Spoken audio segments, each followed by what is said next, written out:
In the tradition of Malcolm X, peace be unto you. Bismillah ar-Rahman ar-Rahim.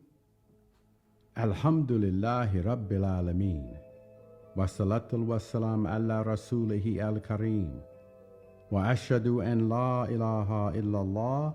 Wa ashhadu anna Muhammadan Rasulullah. Allahumma salla wa sallam wa barak alayhi wa ala ashabi wal muslimin ajma'een. Dear brothers and sisters, and those of you who are interested in this khutbah, our species, Homo sapiens, is the first and last animal on earth to evolve the capacity for the highest fitra, or intuitive receptivity to divine providence, nafs mutma'ina. In Surah Romans, ayat 30, it says, and I quote, "So set thy face steadily and truly to the way, the deen, Allah's pattern, crafted by Allah, who made humanity on it. No change let there be to creation. By Allah, that is the standard way. But most humanity, they know not." Humanity is the sole heir to divine providence on earth. All extinct hominid species, non-human primates, and all other animals that have ever evolved over the past 3.8 billion years on our planet, we are the ones more or less guided by divine providence or divine foresight. In a sense, humanity is the chosen people. Humanity is the chosen people. Not one group within humanity, but all humanity are chosen. Chosen recipients of divine foresight. Our species, however, was not always chosen. There were many, many thousands of years that we struggled at a lower level, nafs amara, a lower animal level, with some nafs lawama, some rational capacity. Even our species nearly went extinct several times, but fortuitously we survived. By fortuitously, I mean by chance. Chance is dominant in this universe. But it was not our destiny that saved us from extinction. Destiny kicks in after individuals in the group reach noetic ability and noetic receptivity. That is to say, when we become receptive to the blessings of the One, of Allah. The Quran says, say He, Allah, is one. When we become receptive to the illumination that flows from the One, then we are blessed. Destiny kicks in at that moment. It could be one individual, it could be several individuals. But over time, their receptivity is passed on from generation to generation.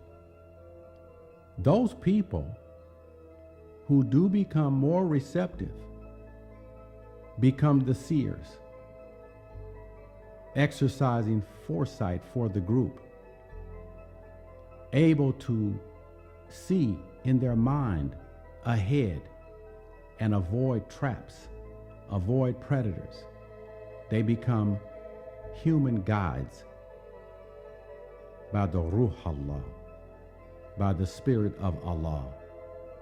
Then and only then does the group become a collective beneficiary of divine providence. I argue in this khutbah that divine providence for us is a purely fortuitous occurrence. It was not our destiny to be so guided. There were other human beings that went extinct that could have, one or another, or each of them, become beneficiaries of divine providence before our species. But after that occurrence, it is converted into guidance by design. Once we got it, we got the guidance that goes with it by design. Many human species, along with us, fell over the banks into the swirl of a rushing river, metaphorically speaking. They drowned by accident. We didn't drown by accident. That is what it means to be saved. Islam is a way of salvation that is at the core of the Quran. It is the way of salvation from darkness into light. We are not special hominids, but we are a unique species of the hominid genus. We are the animal, fundamentally, on earth. We are the animal Homo sapiens. We are the wise animal, wise by the blessing of Allah subhanahu wa ta'ala. All of what I have just written will make many people say, well, this is unorthodox, or it's extremely contrary to what I've been taught. That may very well be true, because most of us are taught a lot of history, but we're not taught the very nature of the design and the salvific fundamental purpose of Islam in the world. The early Muslims, who were receptive to the call of the Prophet Muhammad alayhi salam, they approached him for salvation, not for worldly things, not for a history lesson, but for the salvation of their soul. They wanted their souls to be raised up to nafs mutma'ina. And that is why Islam is so valuable today. It is not dogma or dogmata that we should be primarily concerned about when we go about thinking on Allah. It is the salvation of our souls. And then the more we think on the salvation of our souls, the more things will fall together for us. And as a community, the more the community falls together in Tawheed, in unity. Religious institutions that are all around us, Islamic, Christian, Jewish, they tend to be more concerned with maintaining their institutional authority over people and in relation to secular authorities. They become bureaucracies, empty shells, lacking the Ruh Allah, the inspiring spirit that descends to motivate us. They would rather than teaching divine wisdom be close to those in power. But the true teachers of Islam, they rub against the grain of secular authority and do not seek to be in contact with them. Do not seek to eat at the king's table. And thus it has been an ongoing conflict throughout the ages whether they be monarchical, democratic, oligarchical, communist, or some other kind of regime.